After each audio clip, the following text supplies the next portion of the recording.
Hello, everyone. I'm Zahid from Talk Such Innovation Value podcast, and we really warm welcome everybody. Today, we have very amazing guest Shubha Pai, head of sales at YouTube India. So, first of all, I really warm welcome you, Shubha. Thank you. Thank you, Zahid. It's good to be here. Thank you for joining.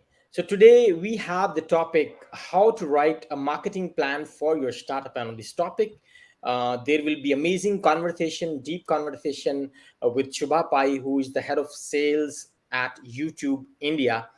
And I'm so excited to start this podcast episode with the Shubha because I know that she's expert in her domain, and the conversation will go very, very good.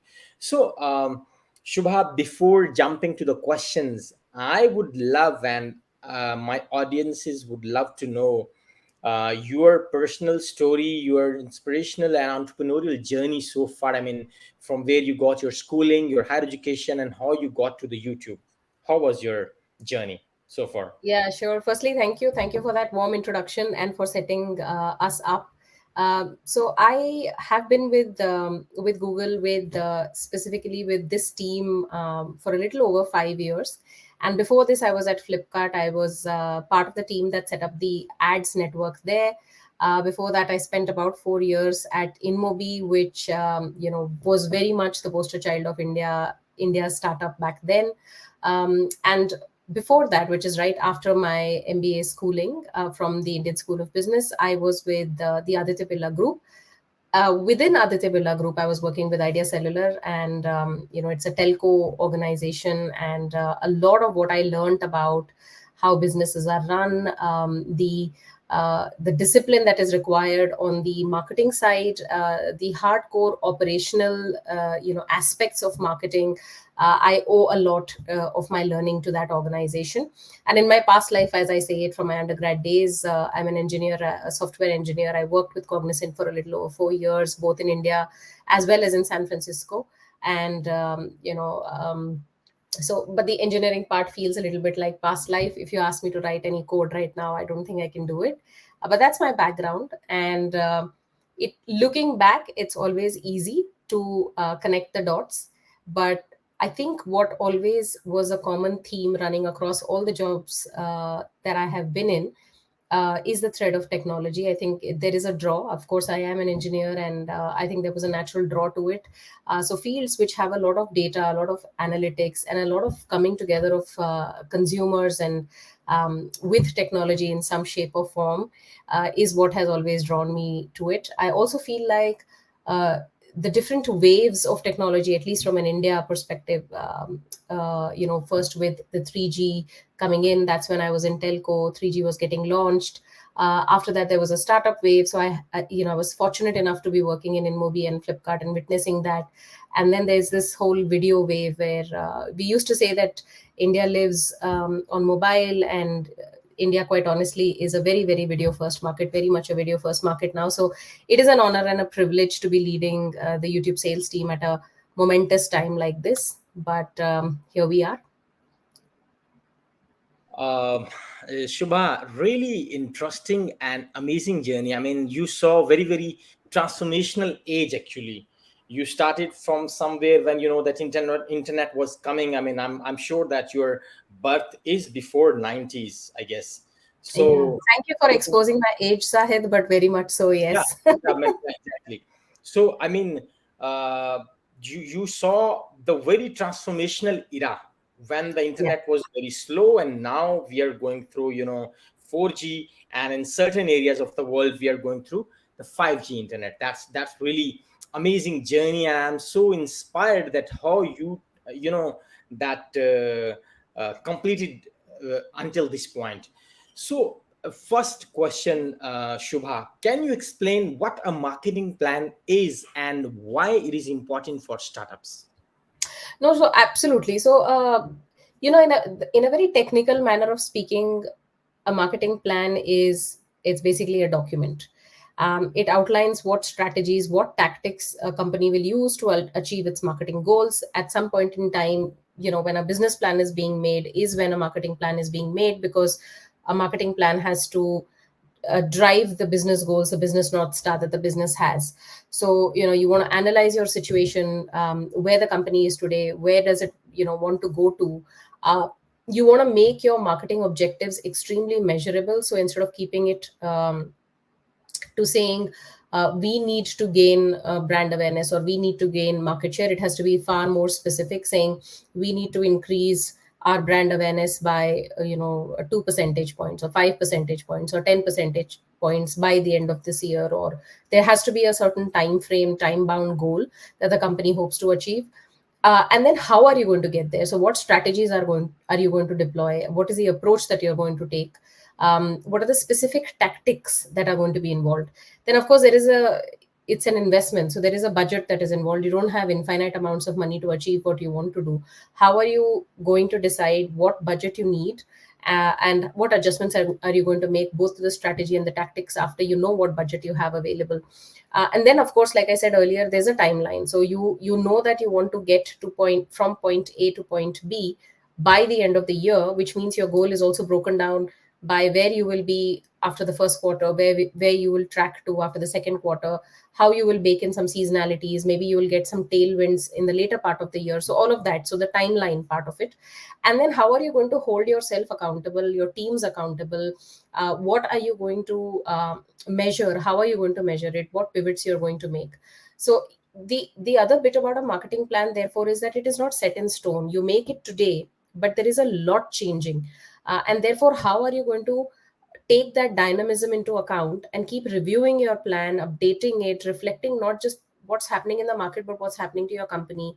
Are there certain goals that have changed? So for example, if you're a company that is relying on, uh, I can take India's example. You're relying on a very good monsoon for rural India to start buying your products, but for whatever reason monsoons don't pan out as well. What's your plan B? How are you quickly going to pivot to plan B? Why is a plan important? To your point about why is it important for startups, quite honestly it's important for everyone, as well as for startups. It is important because it gives you direction. Without it, you are flying blind, or you're flying on whims and fancies. Like, you wake up today and you decide, I want to do X. You wake up tomorrow, you are already thinking differently. A plan gives you a direction. You know what your business goal is. A marketing plan is sort of a guide to achieving that in a specific amount of time, with a certain specific spend, with specific actions that you will take, along with measuring everything that you're doing along the way. For startups, depending on what stage they are at today, marketing is very critical to driving growth. Marketing is very critical to driving user acquisition. It's very critical to driving brand awareness about your product. It is also a way to drive for existing customers. It's a way to keep reminding them to use your product. So how do you increase the frequency of your product? So let's say you're a beauty or a wellness product and you're in the D2C space. The space is very crowded. There are many competitors. How are you going to stand out? What differentiates you from the others? How will you reach your customers in a clutter breaking way so that they remember who you are, and make it memorable? How do you make your brand memorable?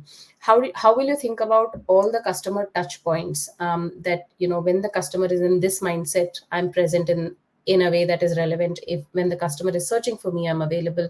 When the customer is enjoying themselves, I remind them that I exist, and this is how they can use me. And most importantly, I think a marketing plan tells you what you should, like, when you, especially one when which you keep reviewing and updating. It tells you what is it that you should start, stop, and continue doing in order to take a call towards where your company is moving and whether your marketing plan is supporting you. So that's why it is important. All right. And Shubha, how do you determine your target audience and create buyer personas? See, like with all aspects of marketing, with this one as well, it it has to start with clarity. Who are you? What are you trying to solve? What are you trying to deliver? If you are a startup, hopefully you've thought about it, like, what is the product market fit for your service or for your product? So you already have some sense, in a manner of speaking. But do your research. try and understand what your industry is, who your target audience is, what are their pain points. Speak to your customers. There is absolutely no substitute for, speaking to your customer and hearing them talk about either they've experienced your product, or they have not heard about your product, or they're comparing your product to some other similar product in the market, or they're telling you about their expectations of the products. It's very important to talk to them. And then after that, you can create buying personas. Buying personas just makes it easier for you and your teams to try and visualize what sort of a customer you're reaching out to. So just to give you an example, for a product like Pampers, which is a diaper, at some point in time, someone at Pampers would have thought that my target would have defined their buying persona as, my target audience is women in the, let's say, 25 to 45 age group, who have recently gotten married, or if there is some way to discern that they've just had a baby, that's my target segment. And today, when they're thinking about a target segment, because in most urban households, men and women are buying diapers, they will also include fathers. So, just how do you create those buying personas so that you have an image of a person in your head? That's important. The next one is testing your assumptions. And we used to say, and this Pampers example is my favorite, because precisely because of that. Because they originally had a persona which was female in the 25 to 45 age range, friends of mine who were single or were married but did not have children used to see these ads, particularly on digital formats where targeting is possible. And it used to be very annoying for them because it is not relevant at all. And so, you know, testing your assumption and understanding whether the buyer persona I have in my head is right or not is very important. And you could do this through various ways. You could do consumer surveys, you could do focus group discussions, you could get feedback from customers when they see these ads. And then how do you iterate and improve? Like, what can you do then to, now that you know, maybe you should figure out a way to find out where young fathers are spending their time and reaching out to them. So using all these different inputs, you can create a target audience and a buying persona that helps you. All right. Shubha, although the next question that I'm going to ask, you have answered one little bit, one part of that question, but I will again request you to extend the answer on the base of the question. How Yeah. startups should conduct market research and analyze their competition? Yeah, no, that's a good question, and we are living in a time where market research is both easy and difficult. The reason it is easy is because you can do very quick surveys online. You can use online tools like Google Trends to see what people are searching for. You have tools to tell you what websites are ranking high, what are people, especially for relevant keywords that people are putting in. You can also use social media to figure out, just from a sense check perspective, like just taking a consumer pulse to see what people are talking about, what brands they are engaging in. And then, of course, the other bit that we alluded to earlier, which is just, there is no substitute in my mind to reaching out to groups of customers, cohorts of customers, and actually talking to them, interviewing them, because they will give you valuable insights. And sometimes a single idea given by a single person in a consumer discussion can become a full-fledged product idea, or a startup idea itself. Once you get some data, you just analyze it, and because now we're talking about a larger research than just the audience research or target audience bit. You also want to probably do a simple SWOT analysis for where you stand versus your competition. So what is your strength, what are your weaknesses, what are the threats, and what are the opportunities, and where does something like that map out even for your competitor? For example, you realize that you want to launch a brand in 5 different markets in the world. In 2 of those markets, actually, the category exists and there is no clear leader. Can you outspend and outshout your competitor so that you get market share there? Or you decide that there is a market which is overheated. So there are 5, 6, 7 different competitors. You might decide that you want to be present there, but right now you don't want to use all your money to sort of fight that battle, because there are 7 other competitors fighting that battle. So understanding and doing some research will inform your strategy as well, based on market cross competition. Then sometimes we think that a market is really huge for a particular kind of product. And there is this example, I saw this interview of Kevin Hart's, where they asked him, because he's also an investor in addition to being a comedian. They asked him what was his most stupid investment decision, and he said, I spoke I invested in my friend's startup, and he had this a device which was like a loudspeaker but for like one person or something like that. Like, you might think some ideas sound very good in your head, but maybe there is no market for it. So analyze the market. What is the size of the market? What are the trends?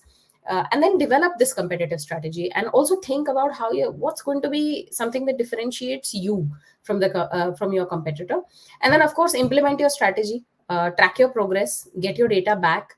One thing I feel like, just on the point of consumer research, I think FMCG companies do this very, very well. So CPG companies, which is the voice of customer, not just by employing research organizations who will go out in the market and do brand track and consumer surveys, but there is, at least when I was in Idea, there used to be a mandate. I was in marketing, that you would go out and spend 1 week every month in the market, talking to your distributor, talking to your retailer, talking to the consumer who's buying your product, observing buying behavior.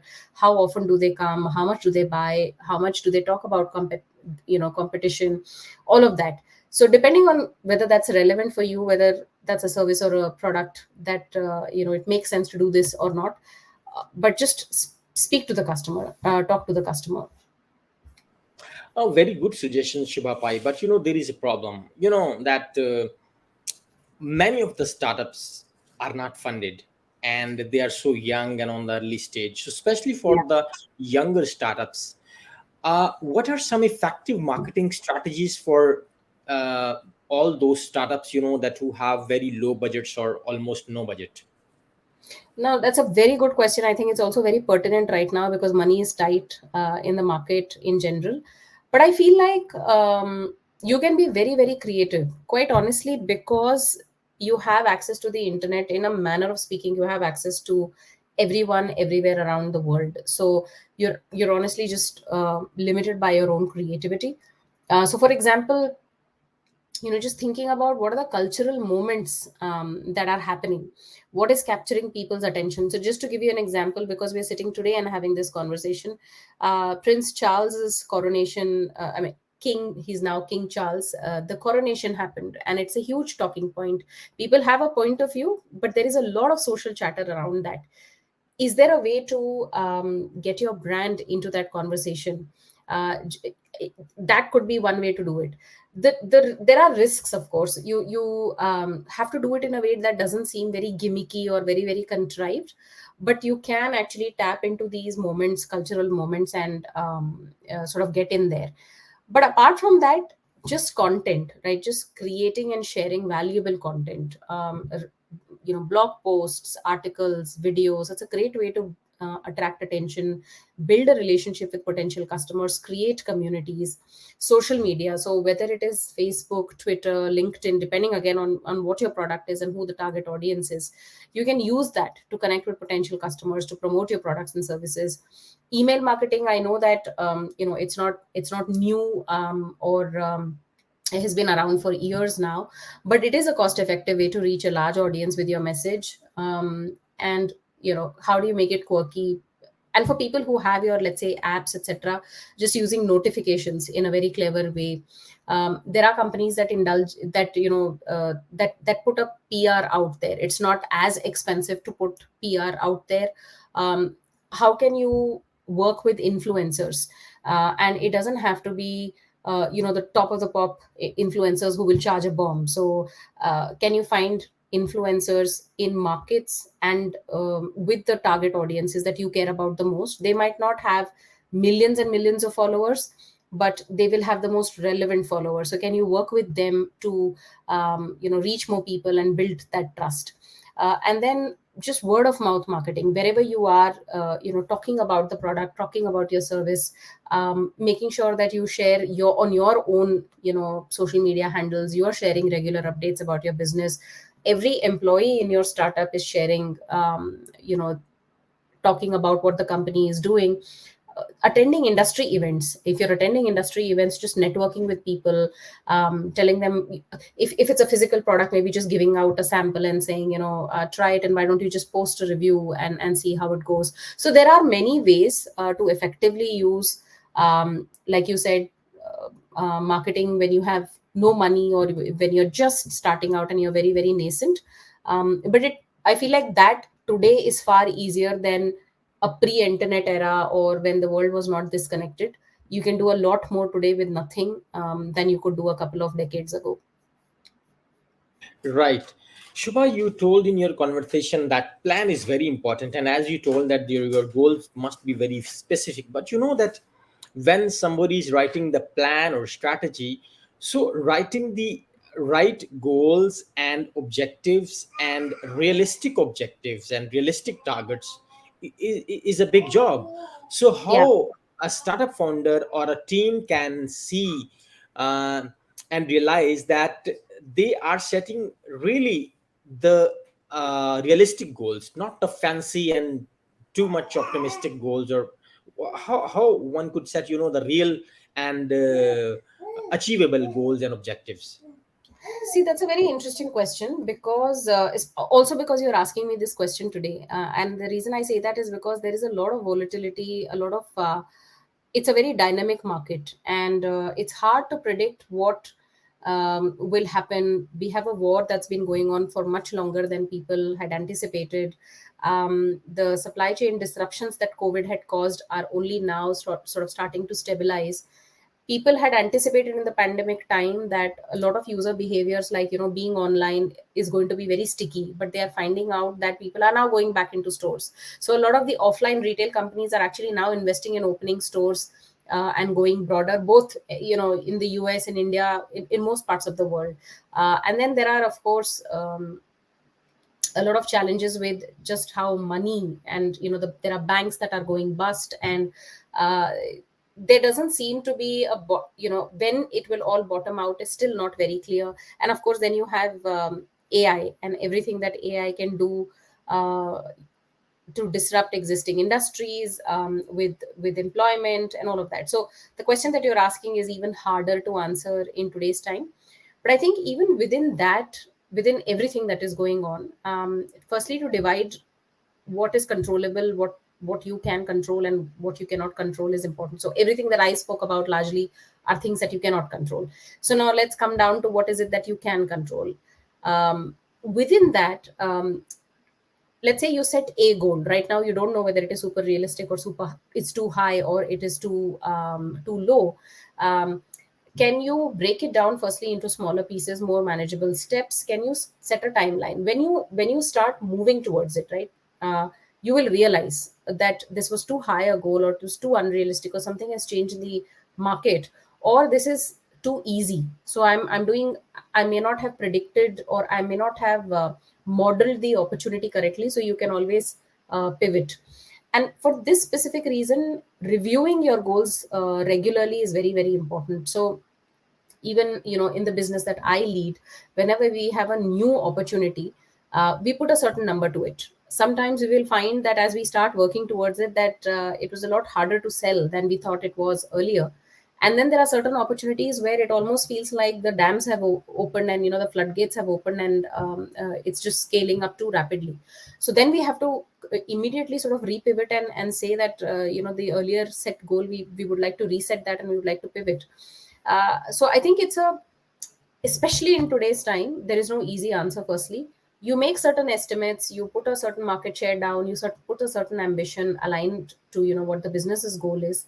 You start marching towards it, but you periodically review it. Certain goals probably require weekly reviews, certain goals require a monthly review, certain goals you want to create some distance, so you do a quarterly review, sometimes you do a half yearly review. And then when you kind of come to the 1 year mark, you're anyways going to do a lot of analysis, because now you're making an annual plan for the following year. So your strategy might change based on everything that is happening. The one other thing also, Zahid, is especially for startups, is to talk to people who are experts in the field, to people who have been there, done that. um, because sometimes you have your blinders on. You have a startup, you have a product, you have a market, you have a goal, and you're running. You need to create some distance for perspective, and it's good to have mentors and coaches, someone who you can talk to, who will give you that perspective, and from a slightly distance, you can see the whole picture. Sometimes you're too close to a picture, you're seeing one part of the picture. You need some coach or mentor sort of pull you back, and then you see the whole picture. I think that is very important. Right.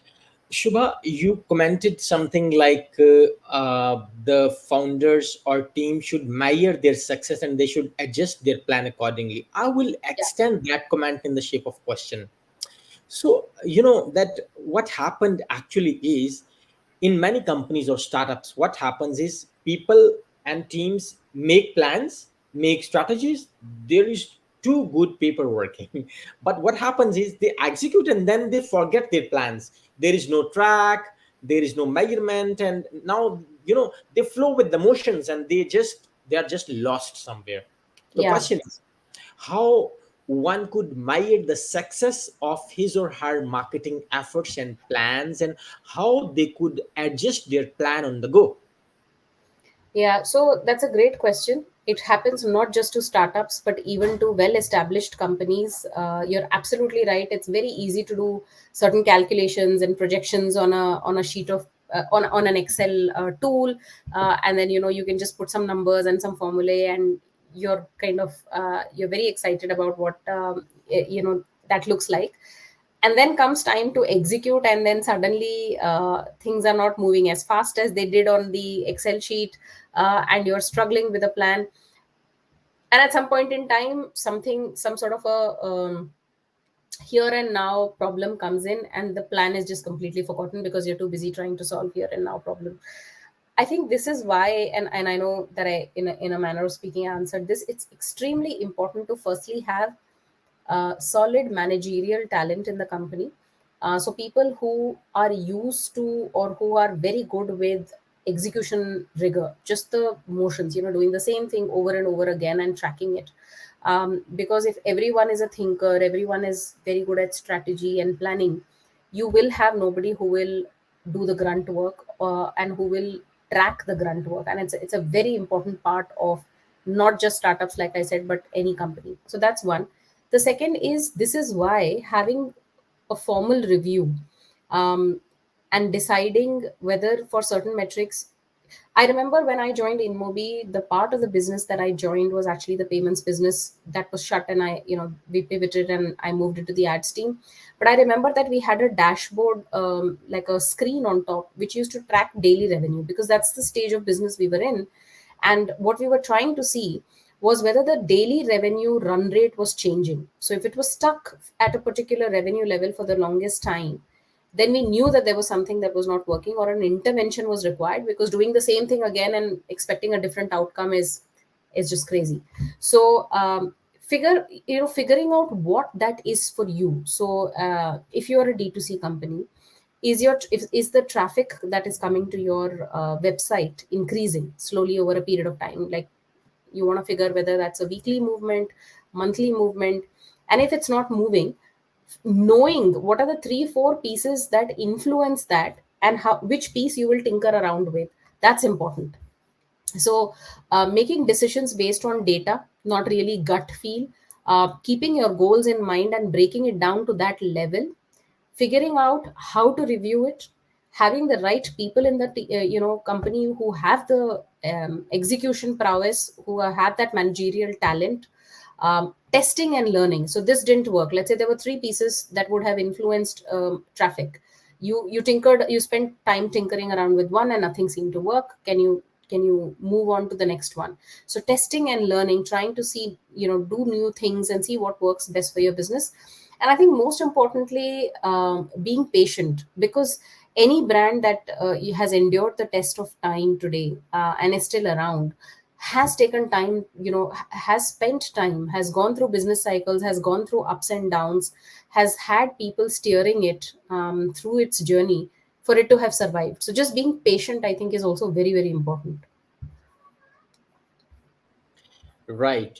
So, Shubha, When we talk on the brand identity of a startup, how a startup can create its brand identity and messaging that resonates with its target audience. And before even jumping to the answer of this question, can you please little bit differentiate between the branding and marketing, because sometimes many people mix these both things. Yeah, And yeah. no, that's right. See, marketing is what you're going to do, is everything that you're going to do to achieve the goals that you have set out for yourself, or the goals that the business has set out for itself. So, let's say a business has a particular goal, it gets divided into, and let's say we're talking about a physical product. What is the manufacturing or the the design team going to do?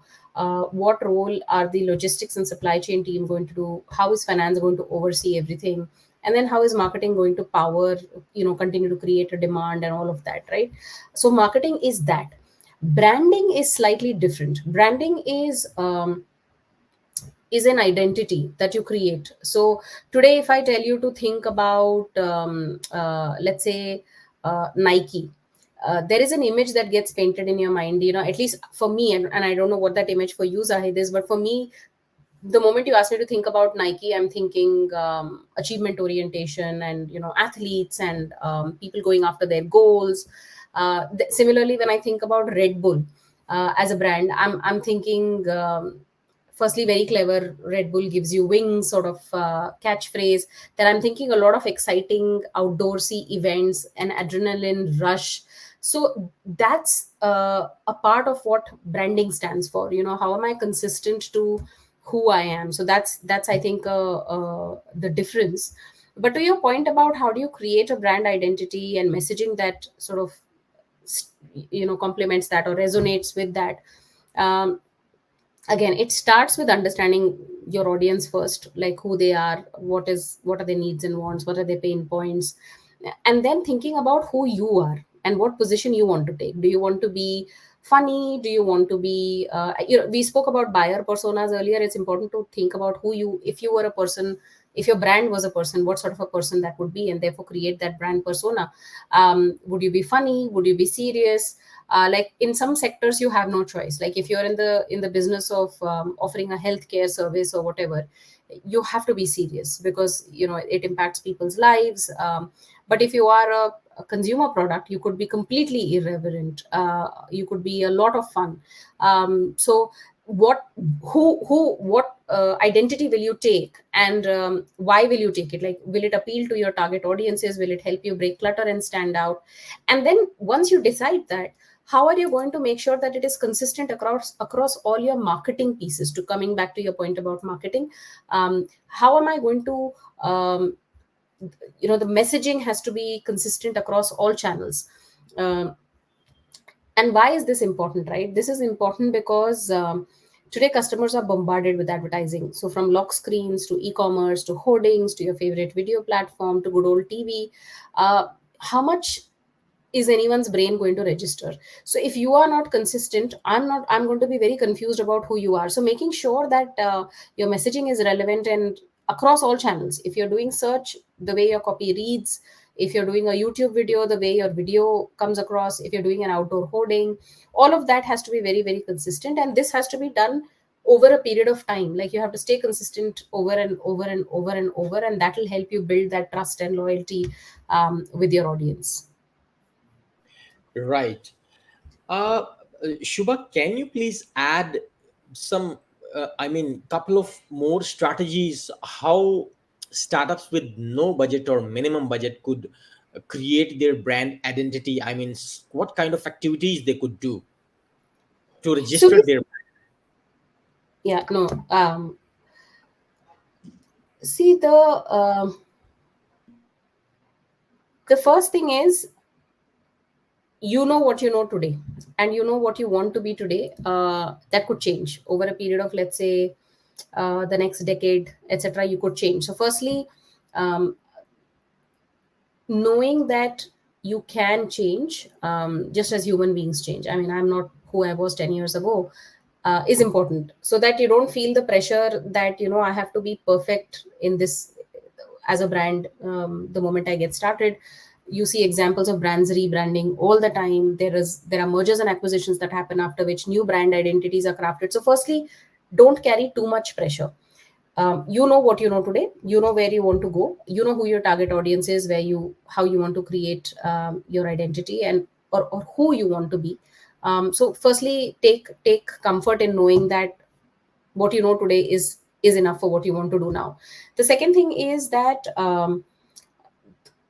the content pieces that you put out, right? Because some of the strategies that we discussed, if you don't have money, you're going the content route, you're creating blogs, you're creating videos, you're in all of that, your brand identity has to come out. So if you have a certain catchphrase, make sure that that catchphrase is reflected. If you are associating certain colors with the brand that you're building, make sure that those colors are prominent when you're creating your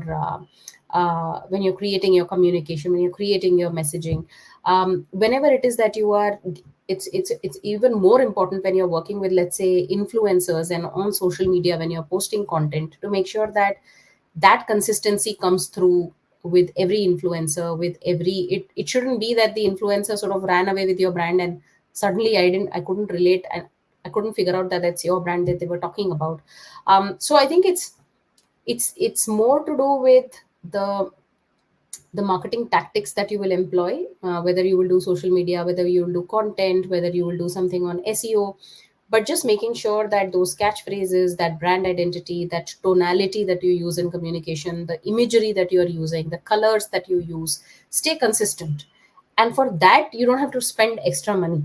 You just have to decide what it is and make sure that it is consistent across every piece of work that you're putting out, whether it is paid or not paid, doesn't matter.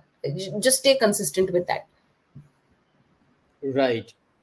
Shubha, what are some of the common mistakes that startup founders make when they create marketing plans, and how they can avoid those mistakes? There is this quote that I quite like, because it's very, very relevant to marketing. So Anais Nin said, "We don't see things as they are; we see them as we are." So one of the most common mistakes that startups and a lot of other marketing companies make, but more so startups, is assuming that the target audience is like me. And it's also a very human mistake to make. The other thing is, again, what we briefly alluded to earlier in the chat, which is doing the same thing over and over again. Let's say you're doing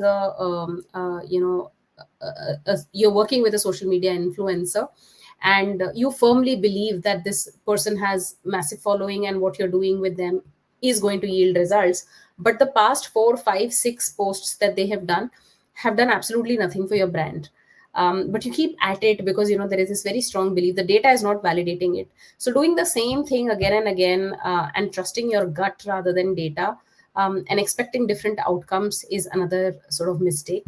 And this is also why it is important to have mentors and coaches who can point these things out objectively. The other ones, are not having a very clear target audience. Because otherwise, especially in paid media, because if you're doing that, you're going to be wasting a lot of money, because you've spent money to reach audiences that really don't care about you, and are going to do nothing for your sales, or to achieve your business goals. So it's important to research your target audience. And we spoke earlier about creating buyer personas. The other one Zahid spoke about is not setting realistic goals. That's also a common mistake, that I'm going to conquer the world. It's great to have that ambition, but there is competition, there is limited money that you have. Customers have numerous options, and they have to choose you. Why should they choose you? So not setting realistic goals is a mistake that people make. The other one also, Zahid, you spoke about, which is not tracking results. You got excited, you created a plan, and then suddenly no one's looking at that plan. So just repeatedly tracking, coming back, keeping yourself honest, or asking someone else to keep you honest. And usually in companies, even in startups, whoever is managing finances will do that. They'll come and say, hey, you spent this much money, what was the outcome? Then not being consistent. So the opposite of doing the same thing over and over again, and failing, is something works, but suddenly you're bored of it, and therefore you want to drop it. But if it's working for business, just do it. It's no longer cool or sexy, but continue and stick with it. Not being creative again, because today we are living in times where money is so tight. How can you push the realm of creativity? Read a lot, consume a lot of yeah, marketing ideas wherever they come from, and ask yourself, how are you being creative enough? The next one, which I don't think today is like it's a sin today, is not having a proper budget. So you're going to definitely overspend if you don't have a very clear idea of what your upper limit is. It's almost like managing a household budget. Don't go over it. And the other one is not outsourcing. So there are parts of your business that are very core to you and the company, and there are parts that you can actually vendorize or you can outsource, and it will come at a much cheaper rate. So can you outsource the pieces that you don't have to do everything yourself? So recognizing what you can easily outsource is another thing, that it doesn't come naturally to startups. You want to do everything yourself. Right. So, Shubha, can you please share some of the examples of the startups already working in the market, or any companies as a use case that they had a very good marketing strategy, and any startup or company that really fascinate you? I'll take two examples. One, global Airbnb. Everyone knows Airbnb. It's a hospitality company. It allows people to rent out their home. So, excuse me. So travelers can stay there. So they actually started with online advertising, social media marketing. They created a referral program. It incentivized users to refer their friends to the platform, and it just became like such a word of mouth thing that even today that's something that people do. And that was a great way to start out when they started out. The other example I will share is slightly more local. So it's a Flipkart. In India, it's one of the biggest horizontal e-commerce companies. It competes with Amazon in that space. In fact, they are neck and neck, if not usually Flipkart is ahead of Amazon in this market. It's more than a decade old, and they were extremely creative in how they created their brand. So their USP was actually in their ads was to use kids, and they used to call them kidults, to explain how easy it was to shop online. So when they were in India, like when they launched in India, and as they were trying to scale up, Indians scared, wanted to touch and feel products before buying them. So e-commerce had a lot of trust issues, and that was one of the biggest barriers to entry. The second thing was that, unlike in other markets where you could use credit card to shop, in India the credit card penetration was very low. So they launched something called cash on delivery, which is basically, when I deliver the stuff to you, that's when you can pay me. And they were doing a lot, but they had to simplify e-commerce for people who were either not trusting them, or thought it was too advanced for them, it was too complicated for them, it was too technical for them. So the very fact that they used kids and dressed them as adults to communicate this point, um, firstly, it was clutter breaking. People were talking about how cute these ads were and how cool these ads were. And it worked at a very subliminal level, because you thought, if kids dressed as adults can explain a concept to you, how hard can it really be? And I'm not saying that they didn't do the usual things that a startup will do, which is do your SEO really well, have a really easy to use, like, take care of your user experience, use all your free channels for marketing very well, do your performance marketing very well. But I thought that the approach that they took to create a differentiation in a market, which by then had already got Amazon, helps continues to help them even today. So these are a couple of examples in different industries that have worked well. Amazing share, Shubha. That was the last question. In the last is not the question actually. This is something that I ask every guest actually. Any message, inspiring message, not necessarily related to the topic of marketing, any inspirational message, any advice that you would like to give to my audience, which is university students, teachers, educators, business community, startup founders, and many more people from around the world, especially India, Pakistan, Bangladesh, and Asian countries. um, I think that The one message that I use as a guiding post, and I don't know if it is inspiring enough or not because it is very simple, but life is very short. And I think that COVID proved it even more, drove the point home that it is extremely uncertain. You don't know what's going to happen tomorrow, who's going to be around, who's going to not be around. So be kind. Be kind, because not because you're expecting it to have a return, not because you expect somebody to give you something because you're being kind, but just be kind because I think we could all use some kindness in today's time. So life is short, be kind. That's my message.